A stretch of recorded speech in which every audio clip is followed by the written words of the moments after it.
తెలంగాణలో రైతు బంధుపై మళ్లీ రాజకీయ రగడ రాజుకుంది. రైతు బంధు నిధుల విషయంలో అధికార కాంగ్రెస్, ప్రతిపక్ష బీఆర్ఎస్ పార్టీల మధ్య మాటల యుద్ధం చెలరేగింది. రైతు బంధు నిధులు రాఘవ కన్స్ట్రక్షన్స్ కు మళ్లాయంటూ బీఆర్ఎస్ నేత బాల్క సుమన్ చేసిన కామెంట్స్ కు కాంగ్రెస్ నేతలు ఘాటుగా కౌంటర్స్ ఇస్తున్నారు. ఆధారాలుంటే బయటపెట్టాలని సవాల్ విసురుతున్నారు కాంగ్రెస్ నేతలు. రైతే రాజు నిజమే, కానీ రైతు బంధు మాత్రం రాజకీయ వివాదంగా మారింది.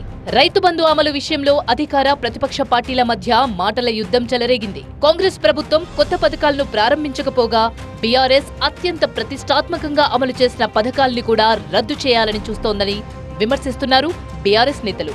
అయితే ఓడిపోయిన ఫ్రస్ట్రేషన్లో బీఆర్ఎస్ నేతలు ఏవేవో మాట్లాడుతున్నారని, ఆధారాలు ఉంటే బయట పెట్టాలంటున్నారు కాంగ్రెస్ నేతలు. రైతు బంధు నిధుల విషయంలో కాంగ్రెస్ పై సంచలన ఆరోపణలు చేసింది బీఆర్ఎస్. తమ ప్రభుత్వం దిగిపోయేటప్పుడు ఖజానాలో రైతు బంధు కోసం తెచ్చిన 7,700 కోట్లు ఉన్నాయని చెన్నూరు మాజీ ఎమ్మెల్యే బాల్క సుమన్ అన్నారు. రైతు బంధు నిధులు రాఘవ కన్స్ట్రక్షన్స్ కు మళ్లాయని ఆరోపించారు. దీనిపై ప్రభుత్వం సమాధానం చెప్పాలన్నారు బీఆర్ఎస్ నేత బాల్క సుమన్. ఇవాళ రైతు బంధు పైసలు గతంలో మా ప్రభుత్వం ఉన్నప్పుడు ఇదే సమయానికి దాదాపు 5-6 ఎకరాల వాళ్లకు రైతు బంధు పైసలు పడుతుండే. ఇవాళ ఎకరం వాళ్ళకు కూడా రైతు బంధు పైసలు పడలే. మరి 7,700 కోట్లుండే మేము దిగిపోయేటప్పుడు రైతు బంధు కోసం రెడీ పెట్టినటువంటి పైసలు, మరి ఆ రైతు బంధు పైసలు రైతుల ఖాతాల్లోకి పోకుండా మరి రాఘవ కన్స్ట్రక్షన్స్ ఖాతాలకు పోయినాయా ఏందనేది సోషల్ మీడియాలో చాలా జోకులు నడుస్తూ ఉన్నాయి. అసలు ఏం జరుగుతూ ఉంది? ఏ కాంట్రాక్ట్ సంస్థలకు ఈ రైతు బంధు కోసం పెట్టినటువంటి పైసల్ని మళ్లించినారో ఈ కాంగ్రెస్ ప్రభుత్వం చెప్పాల్సినటువంటి అవసరం ఉంది. బాల్క సుమన్ ఆరోపణలను కాంగ్రెస్ తీవ్రంగా ఖండించింది.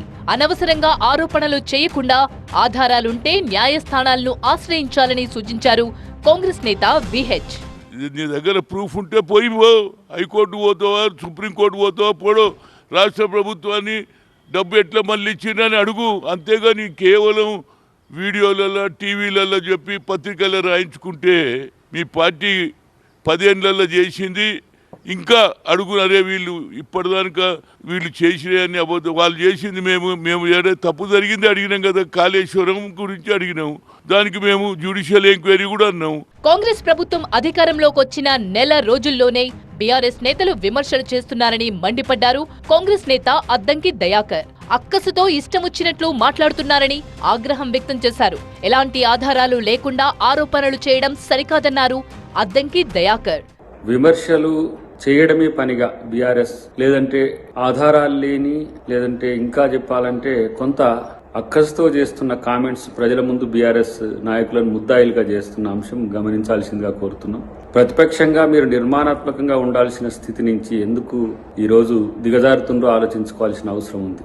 మొత్తానికి రైతు బంధు నిధులపై చెలరేగిన రగడ రాజకీయ ప్రకంపనలు రేపుతోంది.